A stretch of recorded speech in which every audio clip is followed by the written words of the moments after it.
Ah ouais. Dis donc, quelle position pour commencer une interview. Il faut pas qu'il pleuve, hein, c'est-à-dire. Faut pas qu'il pleuve. Hein. Mais dis donc, au fait, d'où viens-tu, Kid Noise? Écoute, c'est une bonne question, quoi. Je viens de là où j'imaginais être comme ça quand j'étais petit, en fait. Ouais. Je viens de mes rêves de gosse, Ah bon? totalement. C'est-à-dire Tu vois, quand t'es petit, tu imagines la vie d'une façon totalement floue et voilà. Ouais. Et donc j'imaginais être... j'ai repris tous les éléments de ce qui me faisait rêver, donc la planète des singes, Michael Jackson, les films de science-fiction, des voitures américaines. Ouais, Voilà. On peut dire que tu l'as pris vraiment, hein. Voilà. Tu l'as pris jusqu'au bout, hein. Et Jusqu'à même apporter le visage. Mais pour moi, c'est... Alors les gens me disent toujours pourquoi tu te caches derrière un masque. Pour moi, le masque, culturellement, il te sert à cacher, évidemment, mais il sert surtout à montrer, en fait. Et je vis plus les prothèses comme un accessoire de mode, plus que comme quelque chose qui me sert à cacher, quoi. Ouais. Oui, mais tu t'en sépares jamais alors? Ah non, Jamais. non. Ça n'aurait pas d'intérêt. Moi, je me trouve beau comme ça. Ouais. Non mais ça fait quoi? C'est quand tu vas dans la rue, quand tu te balades Ben oui. Après, on te reconnaît tout de suite, c'est-à-dire que... je sélectionne mes sorties, on va dire. Ah ouais. Ça reste quand même physique un peu. C'est un mode de vie, quoi, en fait. Ouais. Lifestyle. Mais tu vas à Tokyo, tout le monde est comme ça. Tu vois, Ah bah, tout le monde est comme ça. Moi, oui, ils sont plus beaux, mais moi, ce que je trouve formidable dans la vie, c'est le voyage. Et comment dire, j'adore avoir tort. Et donc, j'aime me dire qu'en fait, la vie est ce qu'elle est parce que je la connais. Et puis, j'aime bouger, voir des autres pays et me dire, en fait, j'ai totalement tort. Les gens ont parfois une autre vision, une autre vie, une autre façon de vivre. Et voilà. Et puis après, tu apprends avec le temps que c'est pas une question d'avoir tort ou raison, c'est juste des visions différentes, totalement différentes. Je pense qu'on est sur Terre que pour ça, pour découvrir les cultures différentes. Et je suis très fier de ma culture belge, parce que je suis quand même issu du pays l'histoire de la bande dessinée. D'ailleurs, tu étais passionné de bande dessinée. De BD et ouais, la BD, la bière, les frites évidemment, mais ça c'est entre parenthèses. Mais c'est surtout, je trouve ça formidable d'être né dans le pays qui a inventé le surréalisme. Tu vois, c'est déjà totalement un concept d'inventer quelque chose. Tu vois. Et évidemment la BD, moi j'étais fan de BD. Je voulais être dessinateur de BD. Et c'est la musique qui a pris le pas. Ouais. Et donc je me suis offert le luxe de taper sur le clou et de réaliser mon rêve. Et j'ai quand même sorti une BD. Alors moi j'ai un appareil là, tiens, je ne sais pas s'il va marcher. On va regarder, tiens, avec tous ceux qui sont là. Kid Noise, Bring You Home. Ouais, ça c'est sorti il y a 2 semaines. Et donc tu deviens un personnage de dessin animé. Ce qui m'intéressait, c'était vraiment de... Tu vois, chaque médium a sa capacité de raconter les choses à sa façon. Et la bande dessinée m'a vraiment permis, parce que je fais de la musique beaucoup plus, c'est de l'anglais, mais la bande dessinée, ça m'a permis de raconter les choses en français. Après, ça a été traduit, mais d'une façon totalement beaucoup plus introspective. Ouais. Et ça m'a beaucoup aidé à travailler sur le personnage et à le faire exister sans moi, parce que pour moi, le personnage existe beaucoup plus que moi-même, en fait. Moi, je ne fais que l'incarner. Voilà, regardez, c'est Kid Noise. Regardez ça.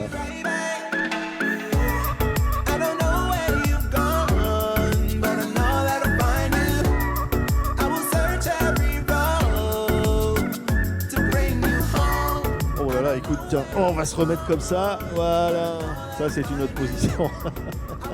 Mais toi, tu vis dans un rêve, c'est un truc de dingue, hein. Oui, en tout cas, je vis dans le... Je suis assez heureux pour l'instant. Donc c'est très agréable d'être heureux, en fait. Et ma dernière lubie, c'est que je fais des parcours de billes. Et donc, mon rêve, c'est de créer un championnat de billes international. Mais voilà, pour l'instant, Kid Noise me prend trop de... Alors Kid Noise, c'est quand même une première partie de Stromae. C'est quand même des moments incroyables avec le public, des échanges Ça, c'est fou ce qui t'arrive. Ouais, le plus beau cadeau en fait que j'ai reçu, le plus beau cadeau que j'ai reçu, c'est vraiment le cadeau du public. C'est que j'ai reçu un public qui s'est approprié Kid Noise, qui va de 5 ans à 80 ans, quoi. Enfin, tu vois, il y a pas de limite. Voilà, les enfants vivent pleinement le projet, le personnage. Ils ne se posent pas les questions que les adultes peuvent se poser de pourquoi ceci, pourquoi. Non, ils voient les symboles, ils voient les histoires à du 100% directement. Ça, c'est magique. Et puis voilà, j'ai de tout en fait. Et j'ai pris conscience aussi d'une sorte de constat social que quand tu deviens connu, tu représentes énormément pour les gens. Et que c'est un poids, je vais pas dire que c'est un fardeau, mais c'est vraiment une chance. Mais c'est un peu un devoir. Moi, je l'ai vécu comme ça, c'est que je me suis plus permis de faire n'importe quoi. Et c'est vrai que les gens sont fort demandeurs, et tu vois que pour les gens, parfois ils te prennent, ils tremblent, et donc c'est très déstabilisant parce que je m'attendais évidemment pas à ça, mais donc voilà, tu as une sorte de charge sociale. Ouais. Enfin moi, ça me touche très fort. Donc voilà. De montrer aussi qu'on peut aller au bout de ses rêves. Bien sûr, Et ça voilà, c'est extrêmement important. Ouais. C'est le thème du projet. C'est devenir ce dont on rêve, aussi fou que ce soit. Moi, je me souviens, je suis venu ici avec ici à Spa. à Spa, Ouais. au Franco de Spa, avec ma mère il y a une chier d'années, et elle voulait absolument voir les Franco. Et donc, je suis un fan de Stéphane Escher, mais j'ai loupé son concert. Je suis venu le jour où c'était Garou. Donc, on a été voir Garou. Mais voilà. Et puis, c'est vrai que là, clôturer en tête d'affiche le festival, c'est une belle histoire, quoi. Ouais. En arrivant tout à l'heure, on a assisté à une scène, tu faisais un selfie avec un chien. C'est vrai? Oui. Alors, j'aime beaucoup les animaux. Ouais. Non, mais t'aimes les animaux parce que oui, là, non, j'adore les animaux depuis toujours, parce que pour moi, c'est la tête de singe, ça pose 3 questions essentielles qui pour moi représentent absolument tout. C'est d'où on vient, où on va, et du coup, ça pose la question de qui sommes-nous maintenant aujourd'hui. Ça pose la question de l'homme moderne, mais voilà, le selfie avec le chien, c'est simplement, c'est à nouveau le côté social, c'est pour les aveugles, donc c'est des chiens d'aveugles, et donc voilà, on est totalement sollicité constamment 10 fois par jour, donc on ne sait pas tout faire, donc c'est un vrai choix de positionnement humain par rapport à la célébrité qui pose énormément de questions. Et aujourd'hui, tu te dis, je ne reviendrai plus ce que j'étais avant. Je ne changerai pas. Je ne changerai plus. Je resterai comme je suis là. J'espère. Alors, si je pouvais redevenir enfant, je signerais tout de suite, mais je suis très heureux de la personne que je suis devenue, autant socialement qu'en privé. Voilà, je suis heureux, donc c'est très cool. Et la date d'aujourd'hui, c'est une date extrêmement magique parce que c'est les 50 ans du premier homme sur la Lune.